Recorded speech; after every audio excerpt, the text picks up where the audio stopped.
Hey, hello, metalheads. Let's talk about metal and the band Soilwork from Sweden. Yes, they are from Helsingborg, actually. And since I did their last single as a reaction video, I thought about doing a full discography ranking. So we will proceed into chronological order. So we'll start with the first album, released in 1998, called Still Bad Suicide. And I will be telling you my favorite track from every single album. I will even put a percentage on those albums. Those percentage can change, they change with time. I have some albums that back in 2002 I will think they were graded higher or lower, and now with times tastes are changing and your reflection regarding music is changing. So we will just try this as today. So Still Bad Suicide, first album, they were really young. They were like Bjorn Strid, Peter Wishers, and Olaf Link on this first album. Other members will not stick a long time with the band except for Carlos Holmberg, which is the keyboard player on that album, and Up to a Predator's Portrait. Still Bad Suicide is a really quite fast album, quite melodic, furious. They were trying to go fast. They had influences on the melodic death metal from Gothenburg, a little bit northern than them, because Soilwork are from at first Helsingborg, which is close. It's in the south of Sweden and close to Denmark. So that album is raging, a lot of fast track. It's not as melodic as it will become up to the next album, but still really good. The scream of Bjorn is just a more as one dimension to it. It's more a scream. He didn't develop his voice fully yet. My favorite track will be Sadistic Lullaby, Razor Lives, and Wings of Domain. I'm rating that album 70%, and the production was quite good, but was okay. It's not very good. No, it's not very good. It's not poor. It's just okay. Average, I will say. So next up, we have the Chainheart Machine, and what an upgrade of an album it is, since the songwriting improved a lot. They are welcoming in the band Olaf Renning and Henry Renta on drums, Olaf Renning on lead guitar and rhythm guitar. So the twin guitar thing between Peter and Olaf will start on this album, and what a fucking opener with the Chainheart Machine. Such a great song with that chorus with that riff that is unbelievable. Such a great riff, such a great solo with the passage when everything stops and the guitar is playing all the solo by itself. It's Peter Wishers that is playing that part. I saw him back in the days playing it live. It was, I think, Natural Born Chaos Tour. So there's plenty of great track on this album. My first favorite three are the first three on the album. So the Chainheart Machine, Bullet Beast.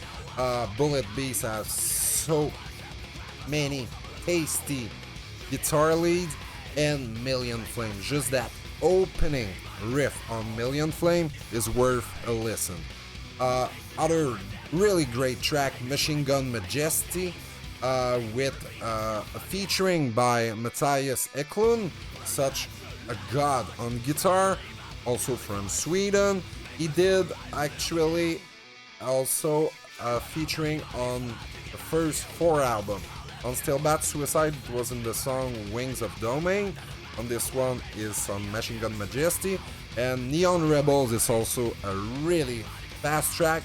The pace is fast on this album, except the song Spirits of the Future song, which leaves you a break to breathe a little bit as the 7th track on the album, but it's pretty unrelentless.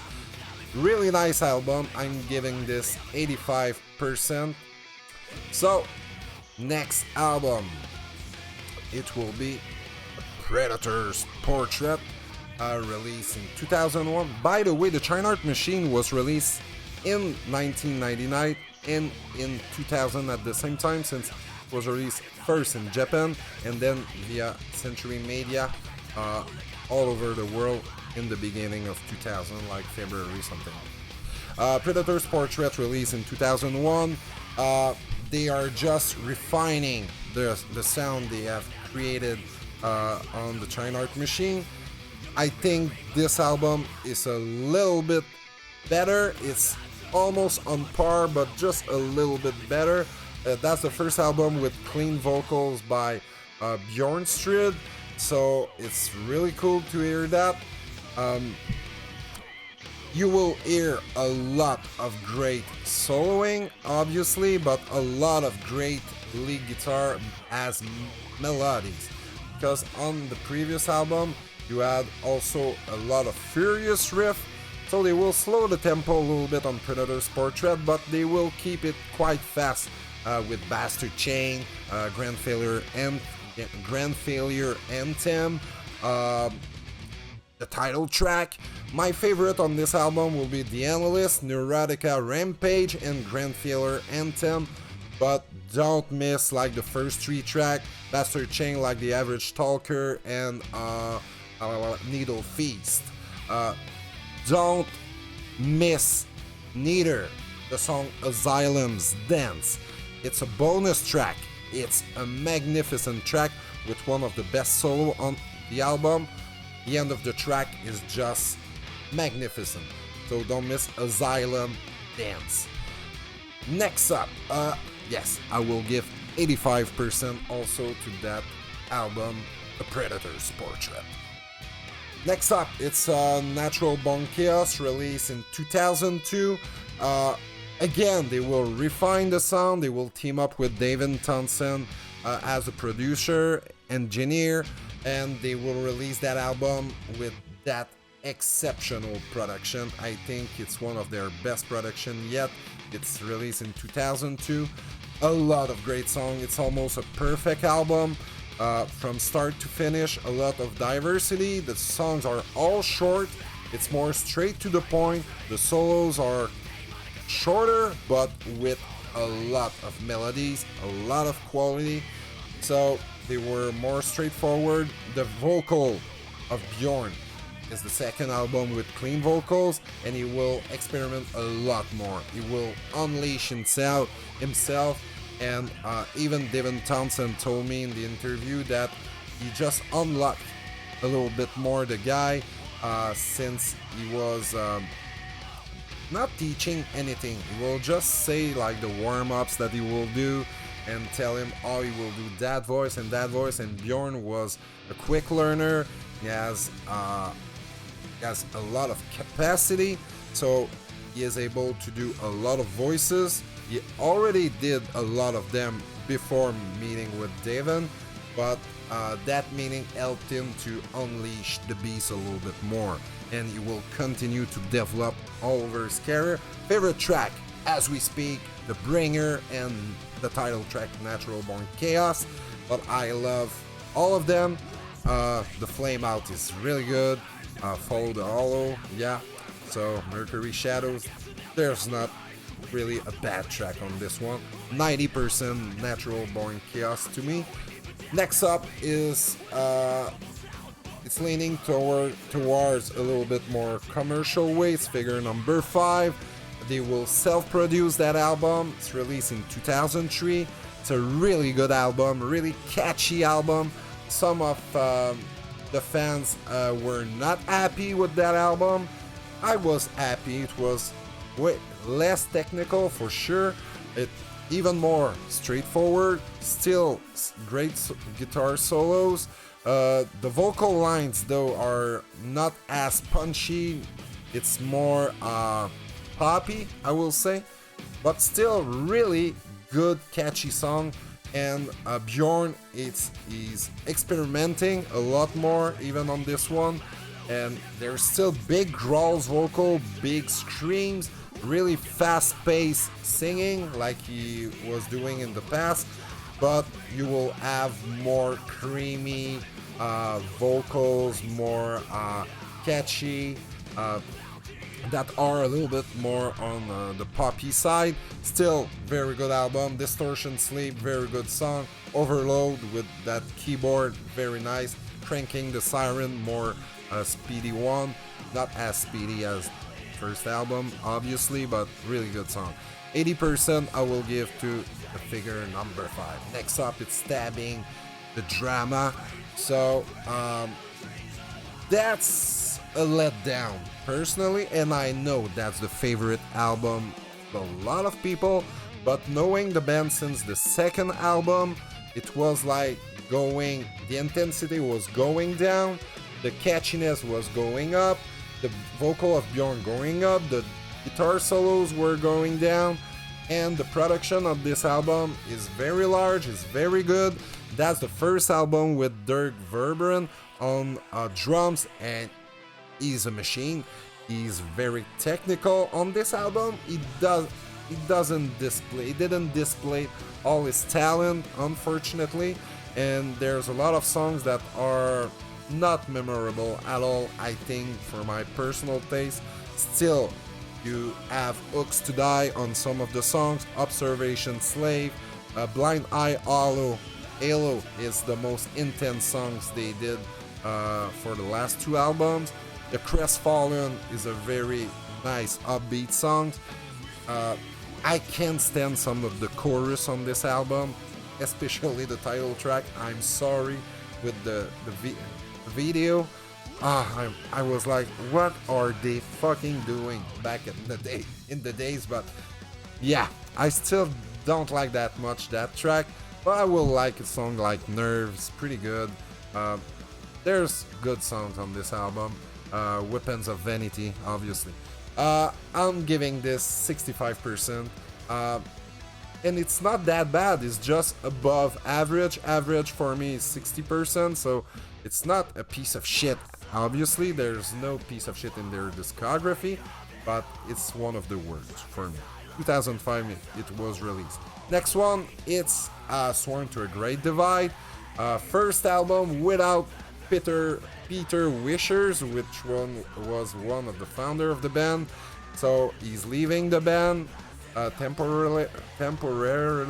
Fuck, I have so much difficulty to say that. That's their worst album, personally. That was released in 2007. Half of the song I just don't give a shit. I tried a lot, because I love the band so much, to like more some of these songs, but it's just not as good songwriting as it was, and the soloing is poor, boring. There's some great riffs in some songs, like my favorite ones, I Vermin, Breeding Thorns, Light Discovering Darkness, pretty good song too. So 60% for that album, and I will not talk a lot about this one. Next one is the Panic Broadcast, return of Peter Wishers on guitar. A way better album, I think, but it's not an even album. Some songs are quite very mundane, and some of them are like top quality. The top quality songs are like the first one, Late for the Kill, Early for the Slaughter. Really, really nice, fucking brutal song. Probably their most brutal songs yet in 2010. The next one, 2 Lives Worth of Reckoning. What a badass songs with nice groovy riffs, nice solo by Peter. I really like that song. Deliverance is Mine showcase a lot of great vocal lines, and that voice that Bjorn will develop even more on the next few albums. It's like it's clean, but it's raspy at the same time, and it's high in the register. So it's like a Rob Alford, more raspy, but not as high as Rob. Um, People who knows Deliverance is Mine know the vocal I'm talking about, and I love that. King of the Threshold is another favorite of mine. I'm giving this 70%, but some of the songs are like 90% and even more. So there's great stuff on this one. Just it's not even all the time, and you have that song that I'm forgetting the name. Yes, I'm forgetting one, and that's a really popular song. That Flora Jensen on the Life in Helsinki was singing with them. We'll come back later, I guess. Next one, 2013, The Living Infinite, and I'm calling this a freaking masterpiece, and that's why I'm hitting that gong. It's a 100% album for me personally. 2013 was time for change in the band. Peter Wishers quit it again. They brought in the mix Sylvain Coudray from France, and David Anderson, obviously from Sweden also. He was like already in the Night Flight Orchestra with Bjorn, so they were collaborating, and he did fill up on tour with them previously. So David and Sylvain are the two new guitar player, and it changed everything. So they brought, I think, the sound to another level. I think personally that's their best album, and it's also one of the best melodic death album ever, one of the best album ever in any genres, if you ask me. I think vocally Bjorn is just all over the place, but always so great. He has like 8, 9, 10 different voices. He's so good at switching between one to another. It's so well written. The different kind of riffs you will have on this album will go. There's no ballad, but there's parts that are way more softer. There are parts with big blast beat, big technical drumming, intricate drumming by Dirk. He was completely unleashed on this album, and I was so glad to hear that double album. There's 20 songs. There's like an intro and one instrumental, and all the rest is full sound.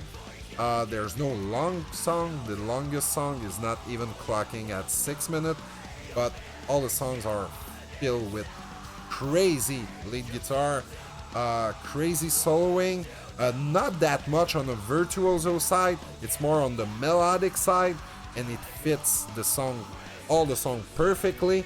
It's a riffy album, so a lot of great riffs, groovy riffs, fast riffing, fast drumming, but really pleasant vocals by Bjorn Strid.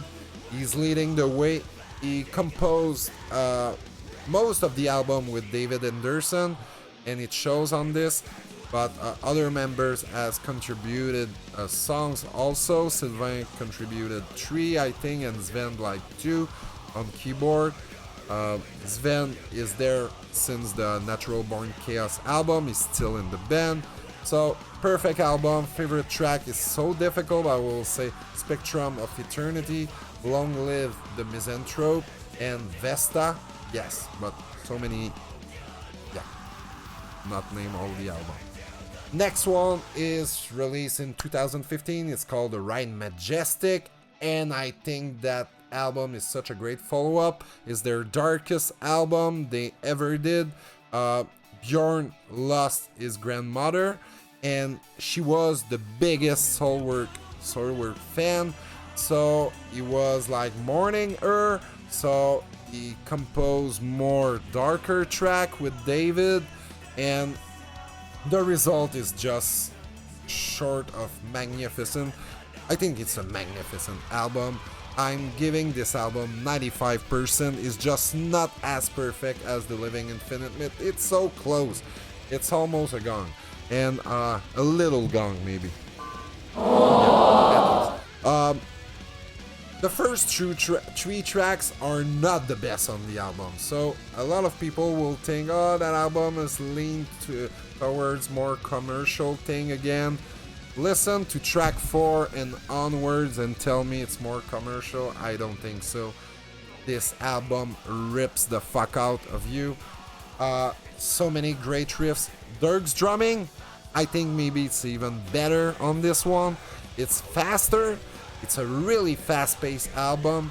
A lot of blast beat, a lot of double bass drumming. Some of the best vocal lines that Bjorn ever did in his career. Every single song is a blast to me, and even the bonus track are incredible. So favorite track, Picture Car with Sulfur, Shining Light, and Enemy Infidelity, but the Phantom is quite near of that. And I really like the second part of the Ride Majestic, Aspire Angelic, incredible track, 95%. Next album, yes, it will be really difficult to try to pronounce that. Verkligheten, no, it's really bad pronouncing. I will stop right here. I tried to figure it out how to pronounce it before, but I almost already forget. So, Verkligheten. 75% for that album, released in 2019. I think it's a little bit of a letdown after the last two albums. It's still really good. Dirk left the band to join Megadeth. His replacement, Bastian, is really good. Not as technical, but I think he did a really good job to adapt and to keep the band sounding like they were sounding. But at the same time, not trying too much to be like Dirk, and it's like quite difficult to drum like an octopus, yes, like Dirk. So yeah, really good album. Anyway, I think it's an uneven album. Also, some of the track, there's no bad track, but there's some tracks that are really forgettable on this one. My favorite one will be the Nurturing Glance, When the Universe Spoke, and Needles and Kin. And finally, the last album. It's so difficult to pronounce in Swedish. Verkligheten, something like that. I know it's really bad. This is the last album with David Anderson. He died after the release of this album during the promotion of it. It's such a tragedy. Rest in peace. I know that rest in peace, David, but I hope he's at a better place right now. And he was such a great cook. It appears the band were saying that he was the cook of the band and like a Master Chief almost. He was a really creative guy, music wise, and that album is filled with emotion, different emotions. They went all over the place again on this album. It's a long album, but not as long as The Living Infinite. I think it's an album you gotta listen from start to finish to really add, and it's a grower also. After 5 listening sessions, I was like, that's a really good album, and then it's still growing on me. And some of their interludes on, not that they are not good, but they don't add a lot much to the overall album. I think that album could have been a little bit better.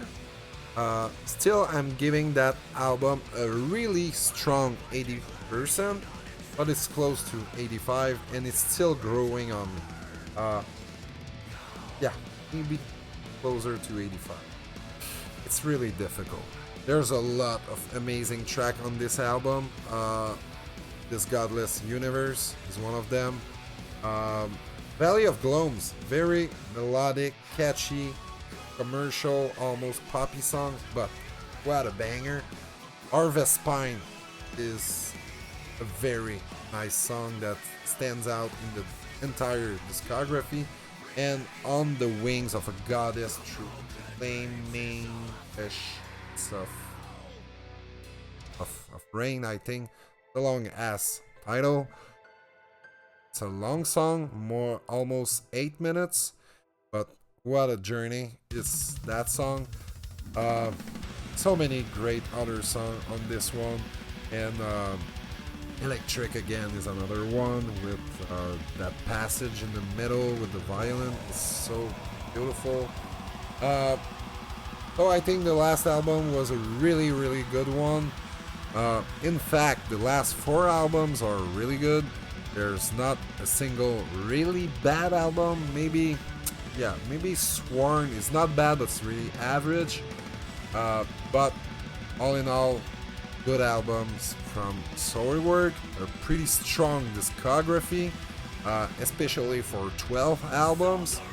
There's not an album that I'm never listening, but maybe the last 3 albums on my list are the ones that I will just pick some tracks and never listen again to. I think I did it before doing that to be sure of my choices and my rankings and my ratings. And I'm pretty confident with what I said regarding my personal taste. It can be a lot different for you, and I just want to know what's your list, what you will give to some of these albums as a rating. It's all subjective. I hope it gave you like the envy, not the envy, but the will to listen to more Soilwork. And we will have a new album, I think, eventually, probably in 2025. So we will still watch all the news that they will give us. The new single is a banger. I think it's a really good song. And don't forget some of their EPs and their the Death Resonance album with a lot. It's a group album of like bonus track, but you have 2 new songs on Death Resonance, the title track, and you have the song Helsinki, which is one of the best Soilwork song ever. So you gotta listen to that if you don't know. There's a Whisk of the Atlantic, the EP, 5-song EP that is tremendous also, with the 15, almost, maybe 16, no, almost 20-minute song, I think 19 minutes. The Whisk of Atlantic. Correct me if I'm wrong, I'm doing that all by memory, it's not easy, but it's a really badass song. So that's it. Leave your comments, leave a like if you like Soilwork and that ranking. Please tell me what you think about that. What's your personal ranking and what do you want me to do next? So have a banger of a day. It was a long ass video, but thank you for staying up to the end. For those who did, thank you for being with me. Cheers.